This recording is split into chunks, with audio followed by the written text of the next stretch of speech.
इस पवित्र सिद्धाश्रम धाम से गुरु पूर्णिमा पर्व पर मैं अपने समस्त चेतनांशों, शिष्यों, माँ के भक्तों, श्रद्धालुओं एवं समस्त धर्म प्रेमी विश्व जनमानस को अपने हृदय में धारण करता हुआ माता आदि शक्ति जगत जननी जगदम्बा का पूर्ण आशीर्वाद प्राप्त करता हुआ अपना पूर्ण आशीर्वाद आप समस्त लोगों को समर्पित करता हूँ। आज गुरु पूर्णिमा पर्व है, जिसे ज्ञान का पर्व कहा जाता है।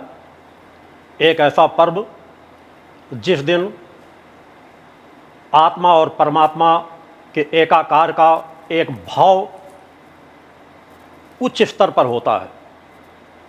समस्त शिष्य अपने गुरुजनों का पूजन करते हैं, आध्यात्मिक वातावरण में रहते हैं।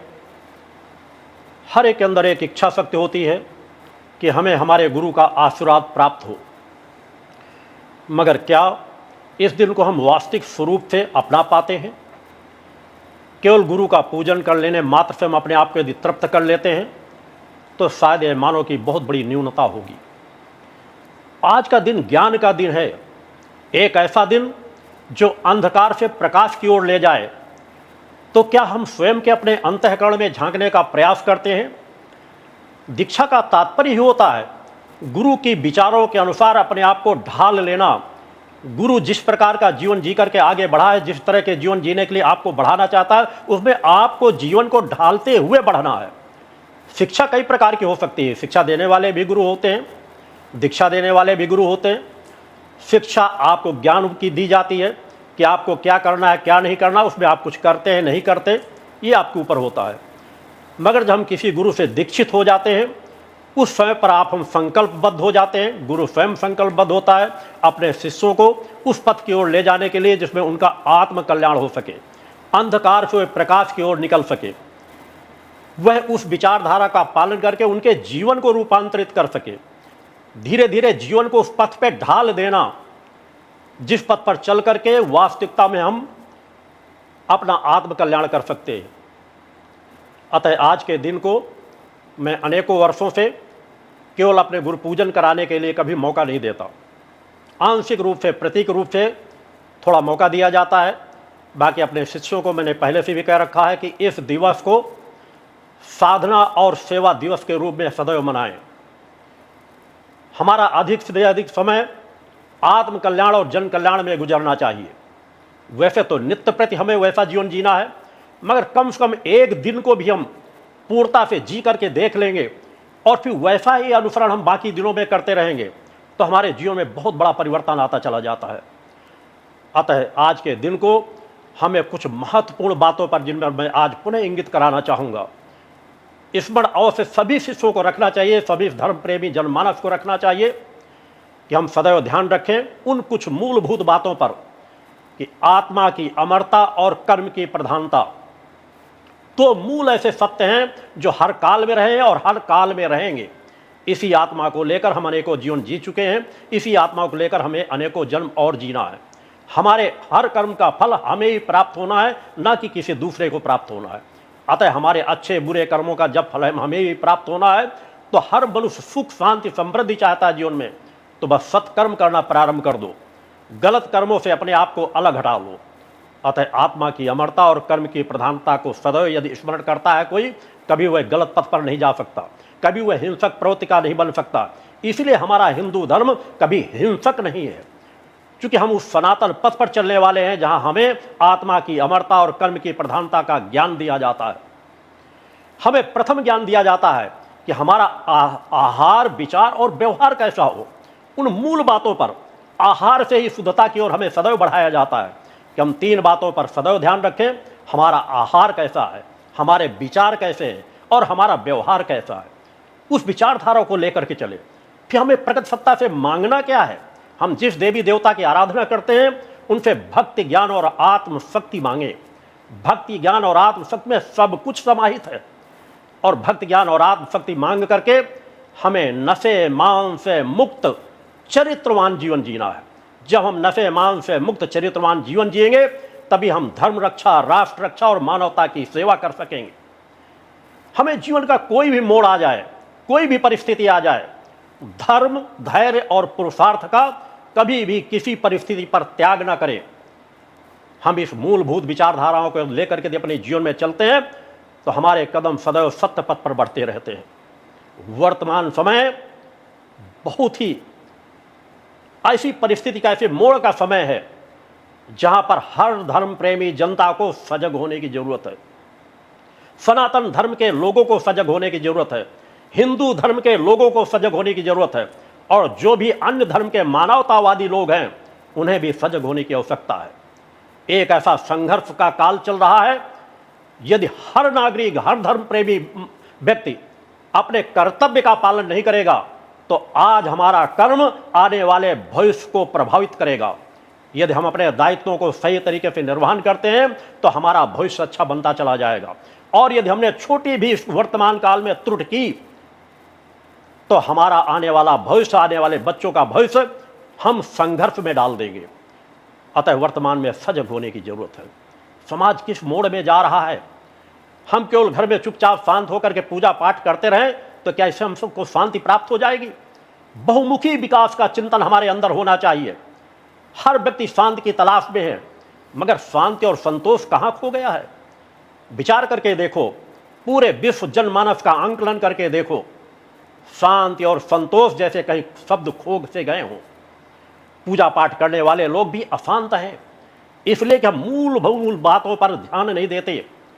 हम अपने अंतःकरण पर झांकना नहीं चाहते, हम अपने अंतःकरण को निर्मल और पवित्र नहीं बनाना चाहते। हम उन ऋषियों मुनियों के संवाहक तो कहते हैं, मगर उन ऋषियों मुनियों के बताए हुए मार्ग पर नहीं चलना चाहते। हमारे अंदर इच्छा शक्ति ही नहीं है कि उन्होंने, ऋषियों मुनियों ने भी मनुष्य जीवन में जन्म लेकर के ऋषित्व को प्राप्त किया है, क्या हम उस ऋषित्व को प्राप्त नहीं कर सकते? एक जन्म नहीं, अनेकों जन्म लगे, उस पथ पर चलना तो प्रारंभ कर दें। जितने कदम हम इस जीवन में यात्रा तय कर लेंगे वो हमारी पूंजी बन जाएगी। तो वह हर मनुष्य के अंदर एक इच्छा शक्ति होनी चाहिए कि हम सत्य पथ के राही बने, संघर्षों से विचलित ना हो। कोई भी बाधाएं हमारे मार्ग को नहीं रोक सकती यदि हम उन मूलभूत बातों पर, जिन पे मैंने अभी चिंतन दिया, उनको अपने जीवन में धारण करके आगे की ओर बढ़ते हैं। कर्तव्य के प्रति, हर मनुष्य को कर्तव्य के प्रति सजग होने की नितांत आवश्यकता है। भक्ति मानव कल्याण संगठन का गठन इसीलिए किया गया है, भारतीय सचेतना पार्टी का गठन इसीलिए किया गया है, इस पंचज्योत शक्ति सिद्धाश्रम का निर्माण इसीलिए किया गया है कि ये तीनों धाराएं भक्ति, ज्ञान और आत्मशक्ति प्रदान करने वाली धाराएं हैं। तीनों धाराएं धर्म, राष्ट्र और मानवता की सेवा प्रदान करने वाली धाराएं हैं, और इस विचारधारा पर संगठन के लोग चलते हैं और चल करके आज समाज में एक ऐसा परिवर्तन डाल रहे हैं जो विश्व के किसी भी संगठन ने अब तक नहीं डाला। वह नींव धीरे धीरे सशक्त हो रही है। निष्ठा विश्वास से भरे हुए मेरे शिष्य अनेकों अपने जीवन की उस यात्रा में सतत आगे बढ़ रहे हैं, मगर अधिकांश कार्यकर्ताओं को मैं पुनः आज के दिन भी सजग करना चाहूँगा। सचेत होकर के यात्रा तय करो, न्यूनताएं ना होने पाए। हमारे ऊपर उस परम सत्ता ने एक बहुत महत्वपूर्ण, पावन, पुनीत कर्तव्य दायित्व दिया है, और उस दायित्व पर हमें नित्य प्रति अपने आप का आंकलन करना चाहिए कि क्या मैं उस कसौटी पर 101% खरा उतर पा रहा हूं या नहीं उतर पा रहा हूं। मुझे अपने लिए नहीं, अपने सनातन के लिए जीवन जीना है, हिंदू धर्म के लिए जीवन जीना है, मानवतावादी लोगों की रक्षा के लिए जीवन जीना है, विश्व के कल्याण के लिए जीवन जीना है। और ऐसा मैं जीवन जीऊंगा तभी दूसरों के धर्मों की भी रक्षा हो सकेगी। हर हिंसक प्रवृत्ति का विरोधी बनूं, हर जिहादी मानसिकता का विरोधी बनूं। शांत बैठ करके हम चाहें कि दूसरा सब कुछ बदल देगा तो संभव नहीं होगा।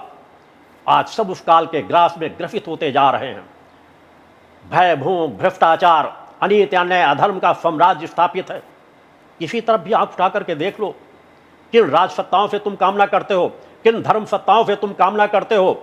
विचार करना, सोचना, और तुम्हें अगर तुम्हारा उत्तर मिल जाए तो फिर उस माता भक्ति आदि शक्ति जगत जननी जगदम्बा की आराधना के पथ की ओर बढ़ना, इस पवित्र दिव्य धाम की ओर देखना जहां पर पिछले 27 वर्षों से मां का अखंड गुणगान चल रहा है, जहां माता आदि शक्ति जगत जननी जगदम्बा सहित अनेकों उनकी सहायक दिव्य शक्तियों की मौजूदगी है, जहां पर एक पल ही बैठना अपने जीवन के सौभाग्य को कई गुना ज्यादा बढ़ा लेने की स्थिति प्राप्त हो जाती है, जहां पर शांति की अनुभूति होती है।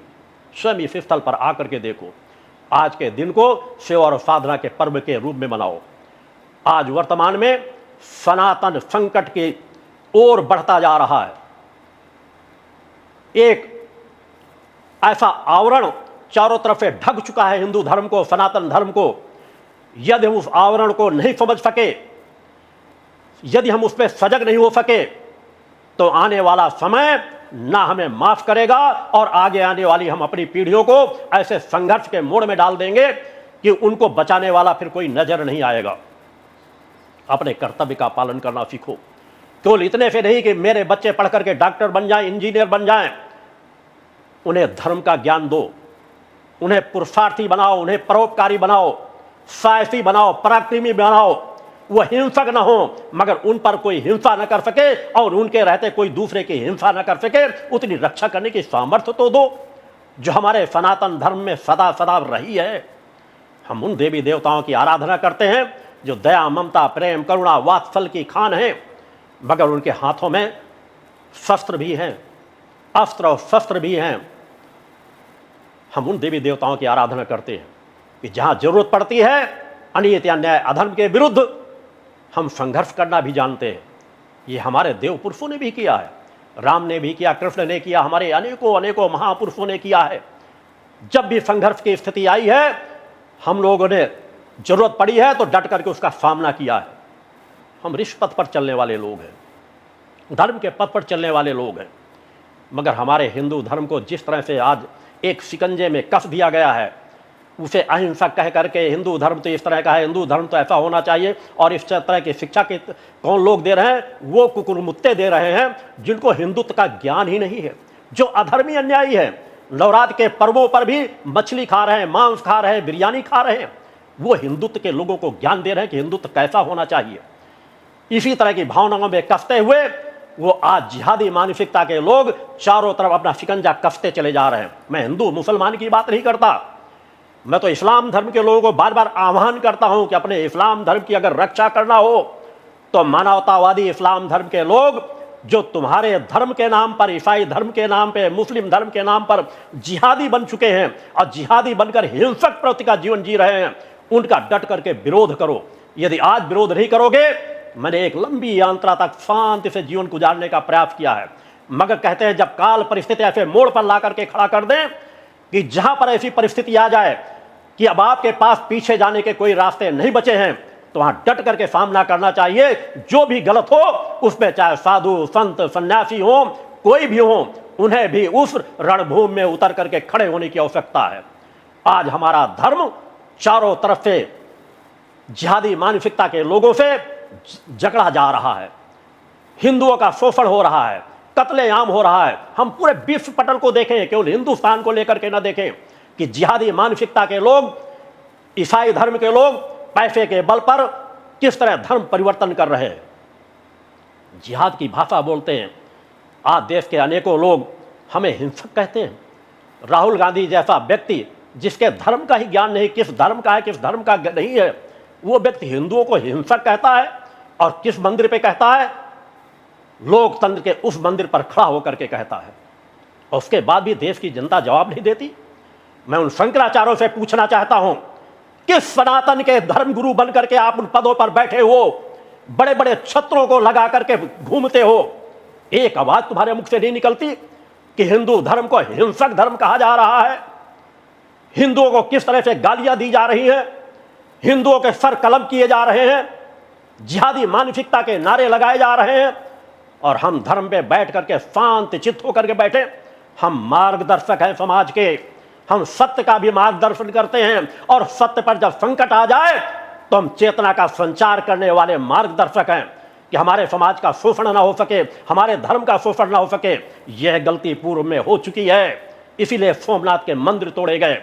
हजारों वर्षों तक हमने गुलामी का शासन झेला है, संघर्ष किया है, और आज इस संघर्ष के बाद भी अगर उस गुलामी के शासन तंत्र से हम नहीं निकाल पाए अपने आप को, आज अनेकों लोग कहते फिरेंगे कि हिंदू मुस्लिम ने आज़ादी की लड़ाई के लिए अपना एक समान खून बहाया है, सभी को समान अधिकार मिलना चाहिए। किस प्रकार का समान अधिकार की बात करते हैं? उन मुसलमानों ने, उन जिहादी मानसिकता के लोगों ने देश के टुकड़े कर दिए, और अपनी जिहादी मानसिकता के लिए उन्होंने जो कुछ किया, अपना हिस्सा बांट करके बांग्लादेश और पाकिस्तान बना लिया। और अब हिंदुस्तान में क्या हिस्सा चाहेंगे? ये हमारे हिंदुत्व की महानता है कि हम सबको एक समान लेकर के चलते हैं। हमने उन्हें भी शरण दी कि जो यहां रहना चाहते थे रह सकते थे, मगर आज रहने वाले लोग बहुसंख्यक हिंदुओं को ही गाली देना शुरू कर दें, उनका सर तल से कलम करना शुरू कर दें, बहन बेटियों की इज्जत से खेलना शुरू कर दें। जब जरूरत पड़ जाए तो हजारों हजारों की संख्या में तलवारें लेकर के रोड में निकल आए और यह कहा जाने लगे, नारा लगने लगे कि हिंदुस्तान में रहना है तो अल्लाह अकबर कहना होगा। अरे धूर्त मक्कारो, तुम्हारे पतन का वक्त आ चुका है। करो संघर्ष जितना कर सकते हो। वर्तमान काल परिवर्तन का काल है। सत्य की चेतना तरंगे तुम्हारे अस्तित्व को मिटाती चली जाएंगी। मैं चेतावनी देता हूं कि सुधार करो अपने आप को। इस्लाम धर्म के लोगों से भी कहता हूं कि अपने इस्लामिक आतंकवादियों को सही रास्ता बताओ। खुल करके हर व्यक्ति को कहने की जरूरत है, यह इस्लामिक आतंकवाद है। इस इस्लामिक आतंकवाद से आवाज उठाने की जरूरत है। यदि हम आज आवाज नहीं उठा सकेंगे तो आने वाले समाज हमें कभी माफ नहीं कर सकेगा। क्या किया जा रहा है? धर्म का हर तरफ से शोषण किया जा रहा है। आज हर परिस्थिति में अगर एक सामान्य सी स्थिति कह दी गई कि कांवड़ की यात्रा में हर व्यक्ति अपना नाम लिखेगा, तो अधर्मी अन्याय को और जो उन अधर्मी जिहादी मानसिकता को संरक्षण देने वाले राजनीतिक पार्टियां हैं, सब उछलना शुरू कर दिए। सब एक टांग पर खड़े होना शुरू कर दिए। चिल्लाने लगे कि ऐसा नहीं होना चाहिए, ऐसा नहीं होना चाहिए। क्यों नहीं होना चाहिए? हमारी धार्मिक यात्रा निकल रही है। मैं तो कह रहा हूं ये पूरे देश पर नियम लागू होना चाहिए। हमें ज्ञान होना चाहिए।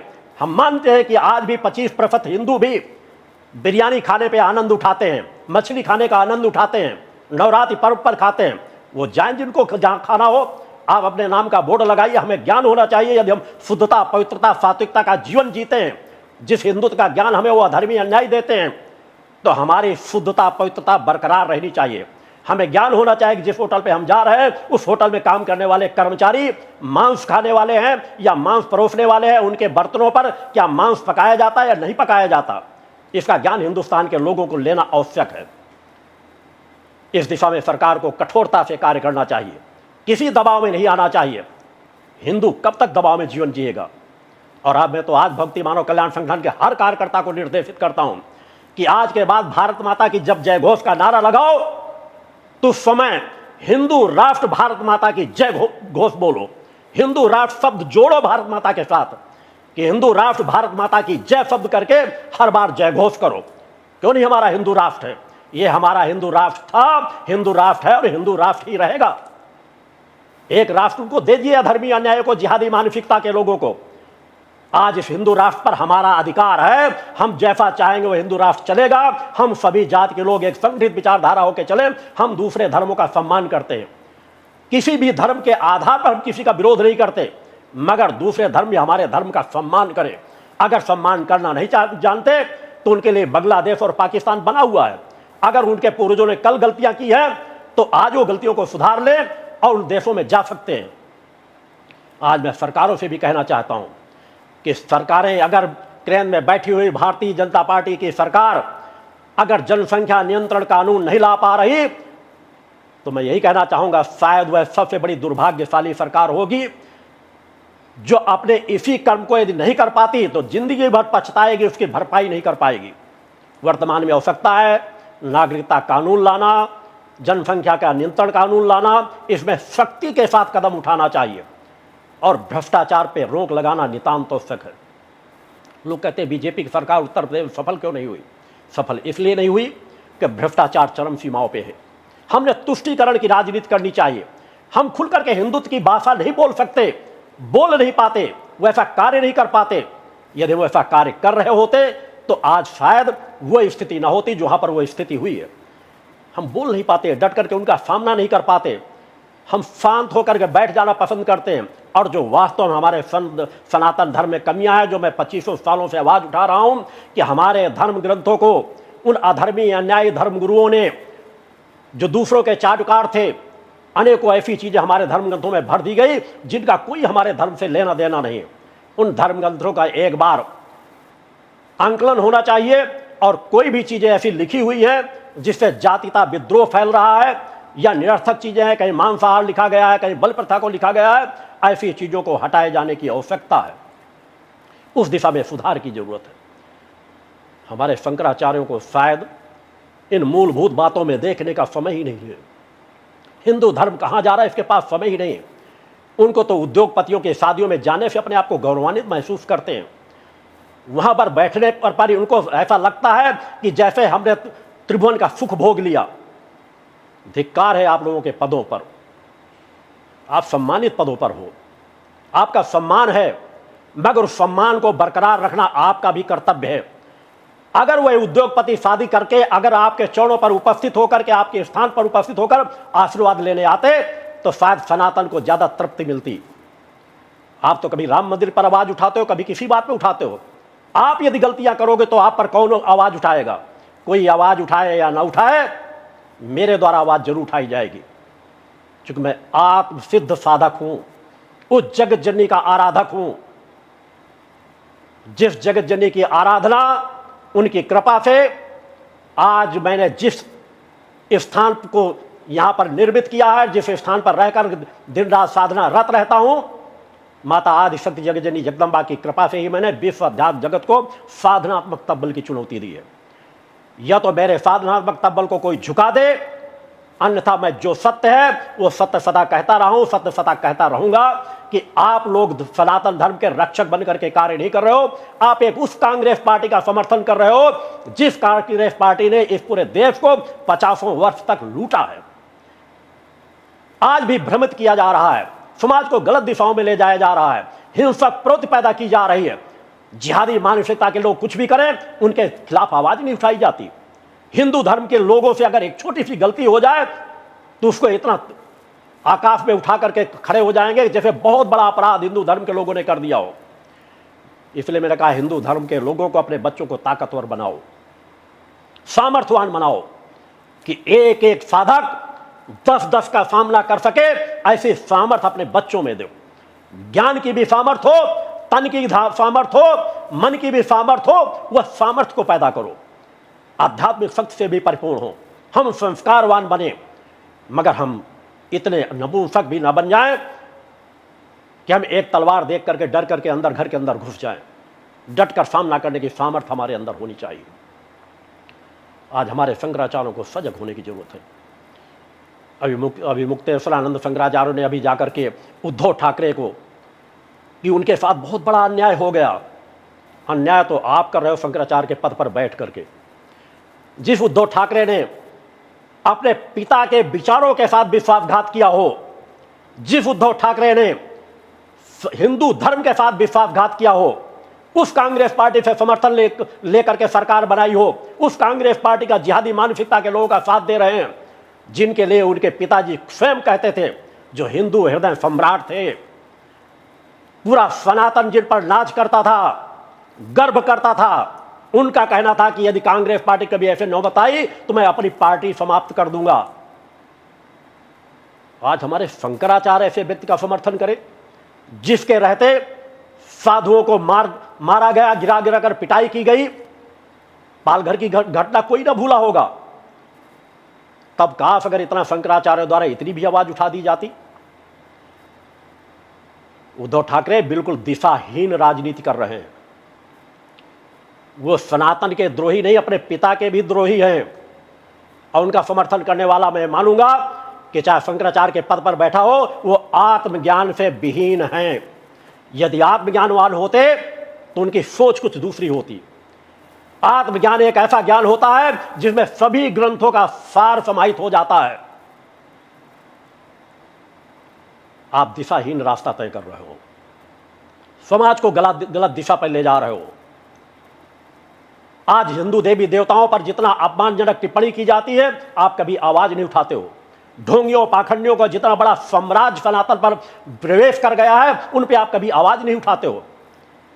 उत्तर प्रदेश में भी अपने आप को साकार हरि कहने वाला ढोंगी पाखंडी, सैकड़ों लोग जहां मारे गए, 150 के 125 लोग मारे गए, अनेकों लोग घायल हुए, हमारे शंकराचार्य मौन रहे। किस मठों की आप रक्षा कर रहे हो? एक ढोंगी पाखंडी अपने आप को साकार हरि कहता है, अपने आप को ही ब्रह्मा कहता है, अपने आप को विष्णु कहता है, अपने आप को महेश कहता है। वह कहता है देवी देवताओं के मंदिरों में ना जाओ, मैं ही ब्रह्मा विष्णु महेश हूं। ऐसे व्यक्ति को कौन जवाब देगा? कोई साधु बने, संत बने, कोई आपत्ति नहीं है, रिश्वत पर चले कोई आपत्ति नहीं है, अपने समाज का मार्गदर्शन करे कोई आपत्ति नहीं है, मगर वर्तमान समय में कोई अपने आप को ब्रह्मा विष्णु महेश कहे तो ब्रह्मा विष्णु महेश का अपमान है। कोई ब्रह्मा विष्णु महेश वर्तमान में नहीं है। साकार हरि एक ढोंगी और पाखंडी व्यक्ति है। इतने लोगों की हत्याएं हो गई, उसके अपने खुद का कार्यक्रम, उसको किसी दूसरे ने इनवाइट नहीं किया था, उस पर मुकदमा दर्ज होना चाहिए, मगर हमारी सरकारें नपुंसक बन जाती हैं केवल वोट बैंक के लिए। आश्चर्य है। योगी आदित्यनाथ से उम्मीद थी कि उसको घसीट करके लाया जाएगा और तुरंत जेल के सलाखों में डाला जाएगा। जितना बड़ा ढोंग पाखंड कर रहा था, उसका ढोंग पाखंड भी खुला। इतने लोग मारे भी गए और क्या चाहिए था सबूत? करोड़ों करोड़ों रुपए कहां से आ रहा था उसके पास? इतना बड़ा नेटवर्क चला रहा था जहां हिंदू धर्म को काट रहा था, जातीयता में बांट रहा था। ऐसे व्यक्ति के खिलाफ भी कार्रवाई नहीं की जाएगी तो फिर किस व्यक्ति के खिलाफ कार्रवाई की जाएगी? आज लोगों को भटकाया जा रहा है, जातीयता में बांटा जा रहा है। हमारे शंकराचार्य आगे आकर के कार्य करना ही नहीं चाहते कि हम किसी को नहीं बचा सकते तो अपने सनातन के सभी जाति के लोगों को तो एक संगठित करें, छुआछूत जातीयता को समाप्त करने के लिए कार्य करें। मगर आज तो कुछ धूर्त टाइप के राजनेता कुकुर मुत्ते चाहते हैं जाति जनगणना हो। किस क्षेत्र में ले जाना चाहते हो समाज को? जिसकी जितनी संख्या भारी उसकी उतनी भागीदारी, मतलब कबीलों में बांट देना चाहते हो, टुकड़े टुकड़ों में भारत को बांट देना चाहते हो कि जिस जिले में जिस जाति की संख्या अधिक होगी उसी का अधिकारी हो, उसी का नेता हो, बाकी लोगों को सताया जाएगा और दूसरे जिलों में भागेंगे। फिर वही कबीलाई संस्कृति की तरफ हम बढ़ जाएंगे। मेरा मानना है जाति जनगणना इस देश के लिए घातक है। जाति के लोग अपने स्तर से शादी ब्याह तक अपनी जातीयता की ओर बढ़ावा करें, उसे कोई मना नहीं है। जाति सम्मेलन करे उसके लिए मना नहीं है, मगर जाति जनगणना राजनीति के लिए हो, इस बात के लिए हो जिसकी जितनी संख्या भारी उसकी भागीदारी हो जाए। इससे बड़ा अनीति अन्याय अधर्म और कुछ नहीं हो सकता। जो लोकतंत्र के स्वयं हत्यारे हैं वो संविधान की कॉपी लेकर के समाज को भ्रमित कर रहे हैं। आवाज उठाने की जरूरत है। शंकराचार्य जी, आप दिशा भ्रमित हो गए हो, आप अपने पथ से विमुख हो चुके हो, आप अपने कर्तव्य से विमुख हो चुके हो। सच्चे सनातन धर्मी आपको कभी माफ नहीं करेंगे। यह वक्त है सत्य की आवाज उठाने की। बीजेपी का विरोध करते करते आप सनातन विरोधी बन गए। ऐसे लोगों का समर्थन करना आपने प्रारंभ कर दिया जो सनातन विरोधी हैं। कोई आप आवाज नहीं उठाना चाहते हो, मगर मेरे स्थान से आवाज उठती रही है और उठती रहेगी। मेरी एकांत साधनाएं, यहां से डाली जाने वाली चेतना तरंगे धीरे धीरे समाज के बीच कार्य कर रही हैं। मैं लोगों सत्य धर्म के पथ पर बढ़ा रहा हूं, मगर अनीति या न्याय धर्म का विरोध करना भी सिखा रहा हूं। न हम गलत सहेंगे न गलत करेंगे, ये हमारा संकल्प है। समाज को नशे मान से मुक्त चरित्रवान चेतनावान बनाएंगे। मैं अपने संगठन के कार्यकर्ताओं को भी चेतावनी देना चाहता हूं कि मेरे साथ की यात्रा अगर तय करना है तो निष्ठा, विश्वास, समर्पण की पराकाष्ठा लेकर के चलो। अपनी आंखें खोल करके चलो। अनीति अन्याय धर्म के विरुद्ध आवाज उठाने की क्षमता पैदा अपने अंदर करो। सत्य क्या है, असत्य क्या है, इसको जानना सीखो। और ये तभी जान पाओगे जब तुम्हारा आहार, विचार, व्यवहार शुद्ध होगा। तुम केवल लोभ के लिए साधना नहीं करोगे। यह वक्त केवल अपने लोभों तक सीमित दायरे के लिए कर खड़े हो जाने का समय नहीं है। कर्तव्य के प्रति सजग हो। अनेकों शिष्य आते हैं, गुरु जी बस आपके लिए हम पूरा जीवन समर्पित है, गुरु आज्ञा ही धर्म हमारा, गुरु आज्ञा ही कर्म हमारा। यह नारा आपका कर्तव्य नहीं करेगा, यह आपके जीवन जीने का आधार बन जाना चाहिए। जब ऐसा जीवन जीने का आधार बना करके जियोगे तभी तुम मेरे शिष्य बन सकोगे। जो तीनों धाराओं के प्रति निष्ठा, विश्वास, समर्पण से समर्पित न हो वो मेरा शिष्य नहीं कहला सकता। उसे मेरा रक्षा कवच डालने का अधिकार नहीं है। अतः उन शिष्यों से कहना चाहूंगा जो इस पथ पर निष्ठा, विश्वास, समर्पण की पराकाष्ठा लेकर न चल सके वो अपने रक्षा कवच को उतार करके रख दे। उनके लिए अनेकों धर्मगुरु हैं। नारायण हरि जैसे धर्मगुरु हैं, उनके पास जा सकते हैं। आसाराम बापू जैसे लोगों के पास जा सकते हैं। राम रहीम के पास जा सकते हैं। रामपाल के पास जा सकते हैं। अनेकों धर्मगुरु हैं। अनेकों कुकुर मुत्ते जो पर्चे बनाने वाले हैं उनके पास जा सकते हैं। जो जगह जगह पर्चे बनाने के नाम पे लोगों से लाखों लाख रुपए ठग रहे हैं, उनके पास जाओ। मेरे पास आना है तो निष्ठा, विश्वास, समर्पण की पराकाष्ठा हो। सत्य से जुड़ने की ललक हो, आत्मा की अमरता और कवि की प्रधानता का ज्ञान हो, तुम्हारे अंदर बैठी हुई जो आत्मा है उस जगत जननी का अंश है, इस सत्य का ज्ञान हो, देवाधिदेवों को भी जन्म देने वाली, कण कण का निर्माण करने वाली माता आदि शक्ति जगत जननी जगदम्बा भगवती हैं। उस दिशा में समाज को बढ़ने की जरूरत है। आज हमारे सनातन की कुछ संस्थाएं मूर्ति पूजा का विरोध करती हैं। ठीक है, आप धर्म ग्रंथ ज्ञानी हो, आप वेदों का प्रचार करते हो, हमारे वेदों का प्रचार तो हमारे ऋषि मुनियों ने सभी ने किया है। हमारे त्रिकालज्ञ ऋषि मुनि हुए हैं, उन्होंने खुद मूर्तियों की स्थापना की है। हमारे देव पुरुषों ने मूर्तियों की स्थापना की है।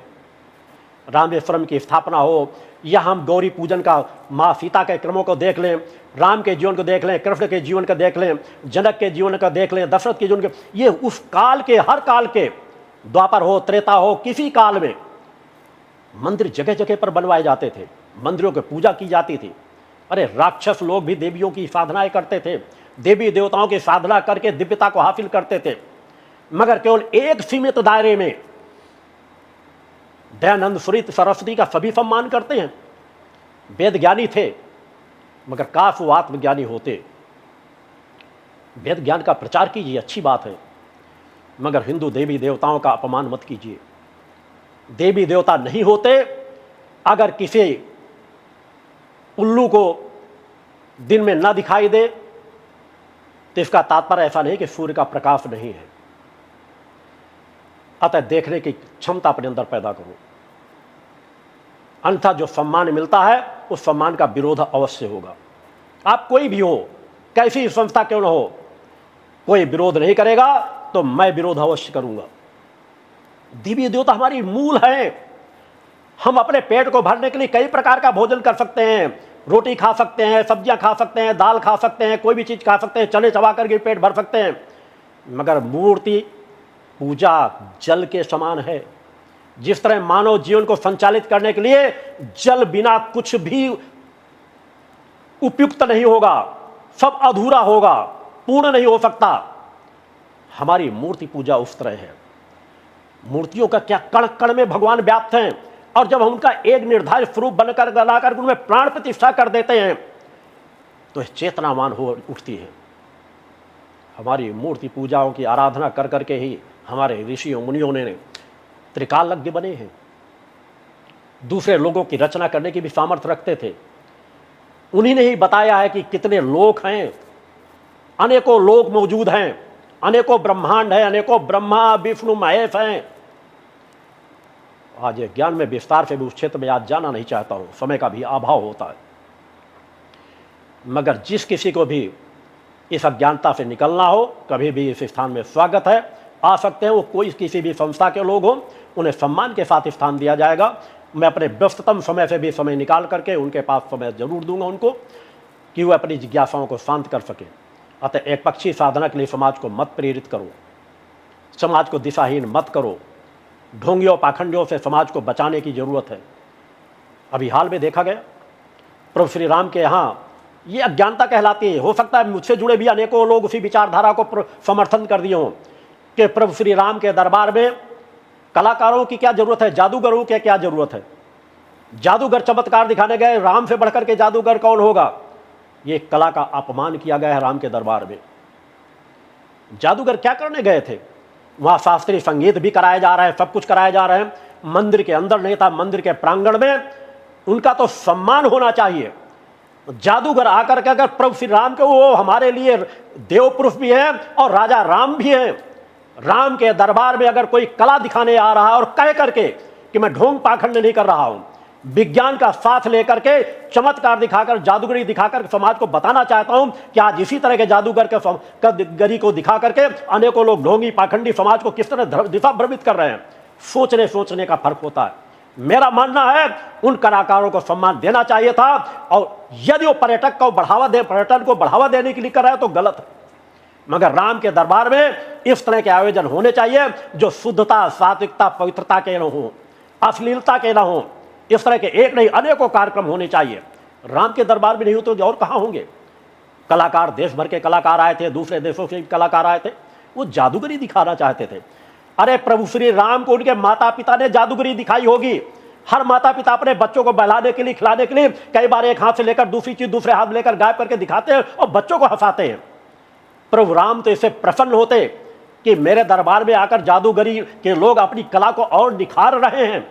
वो जादूगर कह करके कोई भ्रम पैदा करके आ रहा होता कि मैं राम हूं, जिस तरह साकार हरि अपने आप को ब्रह्मा विष्णु कहने वाला है, कोई उसका विरोध नहीं कर रहा। और वो कलाकार कहने आए कि हम जादूगर हैं, जादूगरी की कला दिखाने आए हैं, तो उन्हें मौका मिलना चाहिए। उनका अपमान किया गया है और प्रभु श्री राम ऐसा अपमान करने वालों को कभी माफ नहीं करेंगे।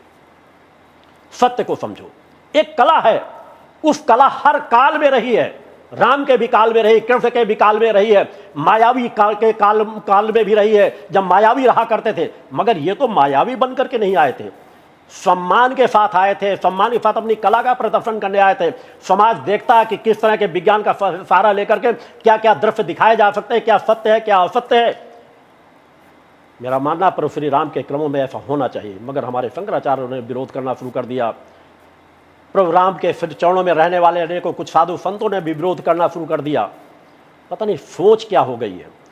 अरे हमारे सनातन के अंग हैं जादूगरी की कला दिखाना, जादूगरी की कला दिखा करके लोगों को प्रसन्न करना, कुछ क्षणों की लोगों को प्रसन्नता में आ जाएं, अपने दुख दर्द को भूल जाएं, मन उनका एकाग्र हो जाए।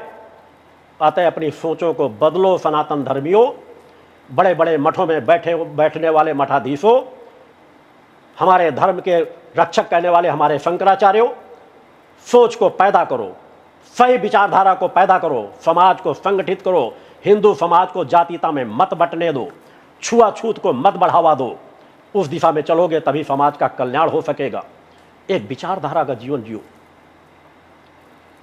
मैंने फरवरी में अयोध्या में अपने शिविर की घोषणा की थी कि शिविर को रखूंगा, मगर काफ़ी समय से जो मेरे अंदर कुछ विचार चल रहा था कि अभी वहाँ के लिए कुछ और वक्त दे देना ज़्यादा ठीक होगा, कि वहाँ पर अभी और कुछ निर्माण का कार्य शेष है, पूरा मंदिर अच्छे निर्माण के कार्यों से पूर्ण हो जाए, इसलिए वहाँ के शिविर को मैंने कुछ समय के लिए स्थगित कर रखा है। भविष्य में फिर उसकी घोषणा करूँगा कब वहाँ किया जाएगा। मगर फरवरी का शिविर मैंने डिंडौरी ज़िले में दे दिया है। फरवरी महीने में डिंडौरी ज़िले में मेरा साधना शिविर होगा। अगले वर्ष को शिविर डिंडौरी के ज़िले के लोगों के लिए दे रखा गया है, वहाँ पर मैंने परिवर्तित कर दिया है। उत्तर प्रदेश के शिविर को अयोध्या में मैं समय रहते जब भी होगा दोबारा निर्णय करूँगा और दोबारा वहाँ पर शिविर के आयोजन को रखूँगा। आज गुरु पूर्णिमा का पर्व है। मेरे शिष्य आज हजारों स्थानों पर माता भक्ति के अनुष्ठानों के, दुर्गा चालीसा के पाठ के अनुष्ठानों को समाज सेवा के कार्य के रूप में कर रहे हैं। जन जन में माँ की चेतना पहुँचे, इस पवित्र स्थान से भी सभी के कल्याण की कामना की जाती है, विश्व के कल्याण की कामना की जा रही है। मगर सभी से एक बार आह्वान जरूर करना चाहूँगा कि सोच को बदलो। हमारा सनातन धर्म कहाँ जा रहा है? आज हिंदू धर्म के बच्चे ही नास्तिक होते चले जा रहे हैं, मांस का सेवन कर रहे हैं। इससे ऊपर उठने की जरूरत है। सत्य के रक्षक बनो। मैं अपने संगठन के कार्यकर्ताओं से कहना चाहता हूँ, निर्भीकता निडरता का जीवन जियो, नशे मान से मुक्त चरित्रवान जीवन जियो, नशा मुक्त के लिए कार्य करो और किसी प्रशासनिक अधिकारियों से भयभीत होकर के नशा मुक्त अभियान को मत रोको और गति दो। प्रशासनिक अधिकारी हमारे नौकर हैं, हम उनके नौकर नहीं। वो हमारे टैक्स के पैसे से उनको वेतन मिलता है, हम उनके गुलाम नहीं हैं। कोई अधिकारी संगठन को आंख दिखाने की कोशिश करे, यह संगठन कभी बर्दाश्त नहीं करेगा। शराब माफियाओं का संरक्षण करे, यह संगठन कभी बर्दाश्त नहीं करेगा। संगठन को न आज तक कोई दबा सका है, न भविष्य में कोई दबा सकेगा। यह सामर्थ्य किसी के पास नहीं है, क्योंकि भक्ति मानव कल्याण संगठन की शक्ति को प्रदान करने वाली माता भक्ति आदि शक्ति जगत जननी जगदम्बा है। अतः निर्भीकता निडरता का जीवन जीते हुए समाज के बीच संगठन के कार्यकर्ता नशा मुक्ति अभियान में कार्य करें, पूरी दृढ़ता के साथ करें। शराब माफियाओं से भयभीत होने की जरूरत नहीं, भ्रष्टाचारी राजनेताओं से भयभीत होने की जरूरत नहीं और भ्रष्टाचारी प्रशासनिक अधिकारों से भयभीत होने की जरूरत नहीं। हम सभी कार्य कानून के अंदर दायरे में रहकर कार्य करते हैं। जो अधिकार हमें कानून ने दे रखा है, हम उसका कार्य कर रहे हैं। कहीं चोरी हो रही होगी, हमें पता चलेगा तो हम उसे रोकेंगे। डकैती पड़ रही होगी, उसे हम रोकेंगे। कहीं बलात्कार हो रहा होगा, हमारे सामने, हम उसे रोकेंगे। कोई अपराधी कुछ अपराध कर रहे हैं, हम उसे रोकेंगे। कोई नशे की खेपे जा रहे हो, हमारा अधिकार है कि हम उसे रोकें। अगर पुलिस प्रशासन ऐसा नहीं कर पा रहा, अगर पुलिस के प्रशासन में क्षमता है तो पुलिस प्रशासन खुद करे कि हमें ऐसा मौका न दे, ऐसा कार्य करे। अगर नहीं कार्य करे तो भक्ति मानव कल्याण संगठन वो कार्य करेगा। मैं अपने समस्त शिष्यों भक्तों को और पूरे विश्व की धर्म प्रेमी धर्ममानस जनमानस को एक बार पुनः अपने हृदय में धारण करता हुआ आज गुरु पूर्णिमा पर्व पर इस पवित्र स्थल से अपना पूर्ण आशीर्वाद प्रदान करता हूँ। बोल जगदम्बा माते की।